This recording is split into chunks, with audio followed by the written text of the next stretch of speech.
hardly anything more fun than a fresh box of 50 sheets of 20 by 24 paper to print.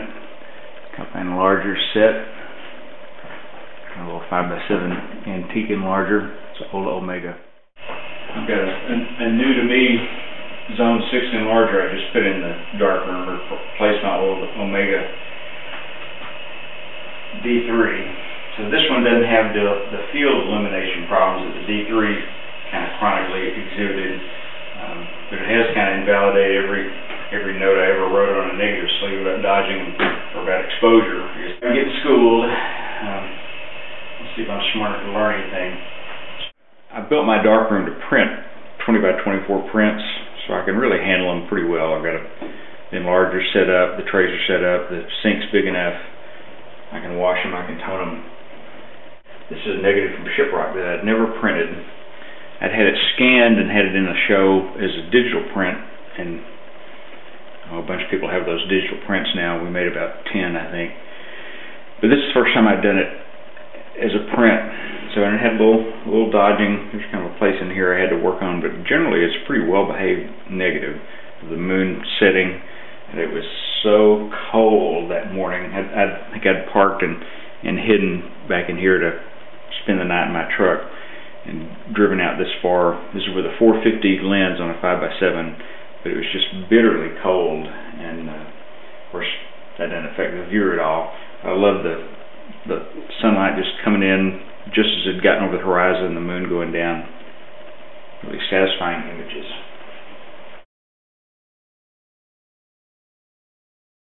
I probably shot this little thing 5 times. When I started off really, really tight, and probably made it too contrasty, and I kind of keep backing up, include this, include that. But I think I'm satisfied with this print and this image. When you walk up Shiprock, it's just obvious. I mean, you see it right there in front of you, so I'm surprised nobody else has shot it. But I've never seen another photograph of it.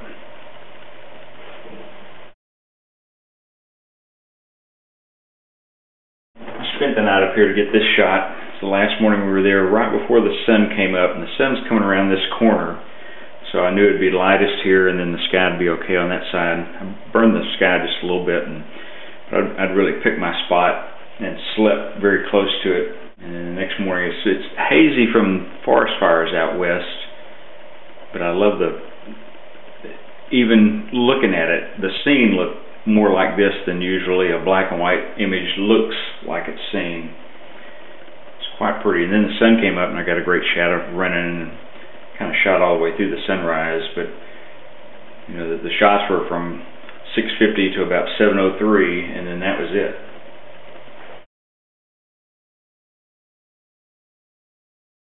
The negative kind of starts off thin right here and goes more dense, so it's darker here and then lighter here. It's kind of the way the light was going. So anyway, 180 seconds overall while I flittered around there and up and down there, and then I put another 90 seconds kind of in that area right there. I'm sure there'll be some spotting to take out some spots and knock down some high points and just smooth things up. I'll probably take a few dots out of this cedar tree and make it a little darker until that's going to go right there, I would think. We'd driven through here a couple of times when it had sunlight in it, and this was the tree I thought I was looking at, this extraordinary cottonwood tree that just has terrific roots and reach. But when we got there and got out on foot, I had to wait in fact, we left and came back a couple hours later to get it in the shade. The sun has just gone behind a big cliff that's just behind these trees. You can see the sky's burned out. But I thought I was going to look at that, but when I got on foot, I realized it was kind of more of a whole scene. I got up pretty high to get a little more of the road shape. I backed up and picked up this tire and this assemblage right there. Rock wall at Cannon de Chelly. We stopped to look at a tree, and I kept noticing this wall. It's in just perfect light for black and white. Even though I think I got a 12-inch commercial Ektar on the 5 by 7. There's a little dodging and burning, but not too much.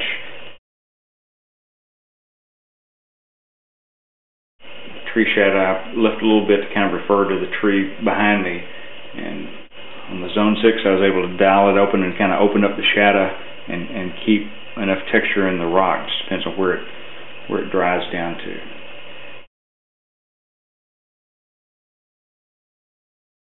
So it's a close-up shot with a 210 on a 5x7. It's a live bird that I caught up in the years and years ago. Somebody actually recognized their hand on Facebook as soon as I put it up. This is a much better print than my first print that I made the other day. Even though that's a pretty print, this one's just a little better.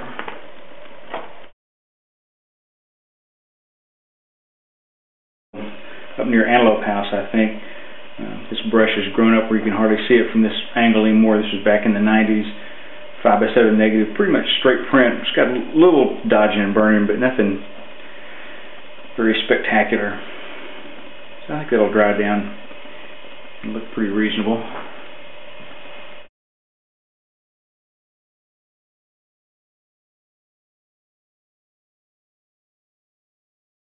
White House ruin from directly across the canyon. I had to climb up a little bit to kind of get over the trees. I noticed that last time we were there this fall, the trees had kind of grown up where they were really hard to clear. And I made that when I was a child, probably back in 77, 76, 77, something like that. But it prints pretty nice. FP4 negative.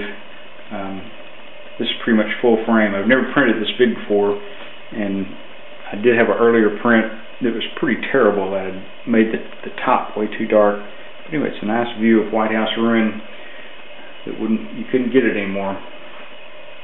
Speaking of White House ruin, this is a Hasselblad with a 50mm wide angle, looking up at the rock, maybe a yellow filter on it from a year or so before the previous shot. It's really, actually it's sharper than the 405s, I guess, because the film's so thin. I have to look and see what film that was. It was either Ilford Pan F or FP4, and I printed it just absolutely as big as I could get it on 20x24, just to kind of expand the space out. Just down from White House that I photographed at least 4 times. I think this is the first time and the best one. I keep going back to it trying to improve it.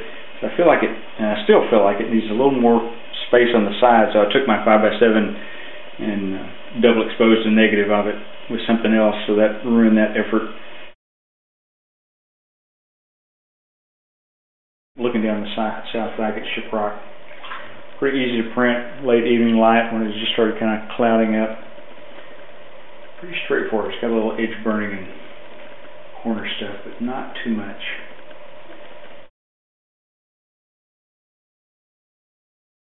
It's before the Navajo built the big hotel that sits right here, looking out into Monument Valley, late in the evening, just letting the moon streak through the exposure. You can see cars with headlights on the road down here a couple of places, but I don't know how the clouds are in and out, so the moon kind of burbles along on this line.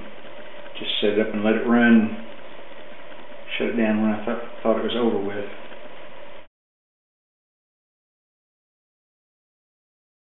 I guess I've got a 210 on the 5x7, which is not much telephoto, but this rock kind of holds that corner, and of course at Shiprock you've always got some wall you can put on this side, but the whole photograph's about this, and then these kind of waves in the light that go out onto the plains. So this is way high. I don't think I put any filter on it when I shot it. I think it's pretty straightforward. Backed up against a fence. In fact, I'm climbed up on another metal gate that was wired into the fence line and got as high as I could. Now just above this, I mean, there's sunlit roof right up here, which was pretty glary, so I was careful with the glare. But the sun is just coming. You can see the sunlight is just grazing this side, but then these slats are actually out in the sun, like this dirt. So it had some kind of light bouncing around. It's just a beautiful scene. I was looking at the whole end of the barn, but when I walked around the barn, I saw this scene. It's for the 120 Super Angulon on a 5x7, which is kind of a medium wide angle. It's a lens that I find pretty comfortable to use on that format.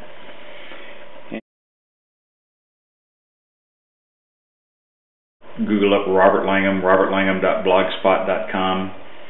I'm always posting new images, and of course any of these are available if anybody is so interested. Thanks. Happy shooting.